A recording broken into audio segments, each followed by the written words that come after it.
হে everyone, আসসালামু আলাইকুম। আজকে আমরা খাবো পান্তা ভাত, সাথে থাকবে ডালের বড়া, আলু ভর্তা আর ডিম ভাজি। ও, মরিচ ভর্তাও থাকবে। নিজের কাজ নিজে করতে পারার যে একটা সেলফ স্যাটিসফ্যাকশন থাকে, সেটা অন্য কাউকে দিয়ে করাতে কখনোই থাকে না। এই যে আমি মেখেই যাচ্ছি ডাল, দুই ধরনের ডাল এখানে, মুসুরের ডাল, খেসারির ডাল। আর কন্টিনিউয়াসলি যে মরিচগুলো আমি মেখে যাচ্ছি, আপনাদেরকে ধারণা আমার হাতটা জ্বলছে না? অবশ্যই জ্বলছে। তার উপরে আমি একদমই আনাড়ি। তো তার জন্য কি করতে হবে, তাই বলে কি আমার কাজগুলো আমি অন্য কাউকে দিয়ে করাবো? কখনোই না। তো এটার জন্য প্রসেস আছে। যখন হাতটা অনেক বেশি জ্বলবে,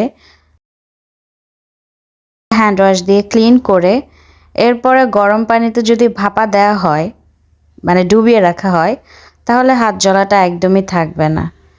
আর নিজের কাজগুলি আসলে নিজেরই করা উচিত। অন্য কেউ করবে, কিন্তু আপনি যতটুকু ডেডিকেশন নিয়ে করবেন সেটা অন্য কেউ করবে না।